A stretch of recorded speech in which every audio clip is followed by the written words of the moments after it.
के Las Vegas से हैरान करने वाला एक वीडियो सामने आया है। यहां पर एक पुलिस वाले ने जलती हुई कार से ड्राइवर को बाहर निकाल लिया, जिससे उसकी जान बच गई। वीडियो में नजर आ रहा है कि एक कार हादसे की सड़क किनारे लगे एक खंबे से टकराकर हादसे का शिकार हो गई, जिससे उसमें धुआं निकलना शुरू हो गया। तस्वीरों में आप देख पा रहे हैं। इसके बाद कुछ ही सेकंड में उससे आग की लपटें उठती हुई नजर आई। हालांकि इससे पहले कि कार आग की चपेट में आ पाती, वहां पर मौजूद एक पुलिस वाले ने कार में मौजूद शख्स को किसी तरह से बाहर निकाला। बताया जा रहा है कि टक्कर लगने की वजह से कार में आग लग गई थी, लेकिन गनीमत ये रही कि पुलिस वाले की समझदारी से उसमें मौजूद ड्राइवर की जान बच गई, वरना बड़ा हादसा हो सकता था। उधर पाकिस्तान के एक नेता ने वहां की कंगाली दूर करने के लिए शहबाज सरकार को परमाणु बम वाला प्लान बताया। उन्होंने एक सभा में पाकिस्तान के प्रधानमंत्री से कहा कि वो परमाणु बम की धमकी देकर दूसरे देशों से मदद मांगे, क्योंकि अगर उन्होंने परमाणु बम का नाम लेकर डराया तो दूसरे देश डर जाएंगे। सुनने में अजीब लगता है, लेकिन पाकिस्तान के नेताओं से इससे बेहतर की उम्मीद नहीं की जा सकती, क्योंकि वहां की दुर्दशा के कुछ सबसे बड़े कारणों में एक वहां के नेता हैं, जिन्होंने अपने फायदे के लिए पाकिस्तान को आतंकवाद की आग में झोंक दिया। रक्षा बजट को हमेशा आम बजट से उन्होंने ज्यादा रखा, सेना की मनमानी पर आंखें मूंद ली और जनता की सहूलियत से ज्यादा परमाणु बम बनाने पर ध्यान दिया, जिसकी याद उन्हें इस दौर में भी आ गई, क्योंकि उन्हें अब भी लगता है कि पाकिस्तान के परमाणु बम से डरकर दूसरे देश उसकी मदद करने लगेंगे।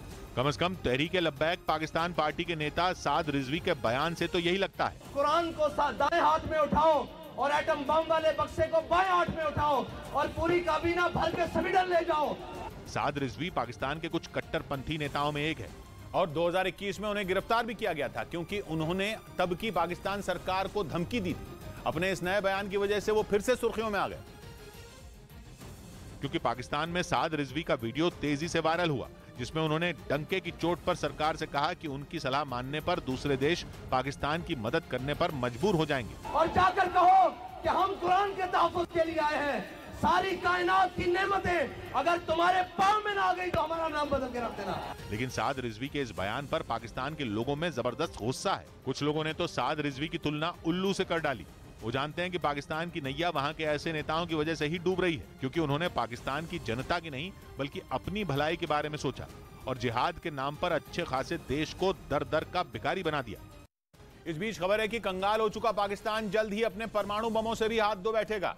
ऐसा इसलिए क्योंकि पाकिस्तान धीरे धीरे गृह युद्ध की तरफ बढ़ रहा है और ऐसे में इस बात की पूरी संभावना है कि पाकिस्तान में कभी भी सत्ता बदल सकती है। कहा जा रहा है कि जरूरी नहीं कि वहां कोई दूसरी पार्टी या सेना ही सत्ता संभाले, बल्कि ऐसा भी हो सकता है कि कोई आतंकी संगठन पाकिस्तान पर कब्जा कर ले। वैसे भी इन दिनों पाकिस्तान में कई चीजें सरकार के कंट्रोल में नहीं है। दूसरी तरफ टीटीपी यानी तहरीके तालिबान पाकिस्तान के आतंकी कभी भी सुरक्षा बल को निशाना बना रहे हैं और अब तक पाकिस्तान पुलिस और सेना के कई जवानों की मौत भी हो चुकी है। वहाँ खतरा सिर्फ टीटीपी ही नहीं है, बल्कि इस आतंकी संगठन की विचारधारा को मानने वाले कई दूसरे आतंकी संगठन भी हमले की ताक में है। ऐसे में कहा जा रहा है कि पाकिस्तान में मौजूद परमाणु बमों पर भी खतरा मंडरा रहा है और इस संभावना को अमेरिका ने बहुत पहले ही भांप लिया था। खबर है कि इसीलिए अमेरिका ने पाकिस्तान के लिए इमरजेंसी प्लान बना रखा है।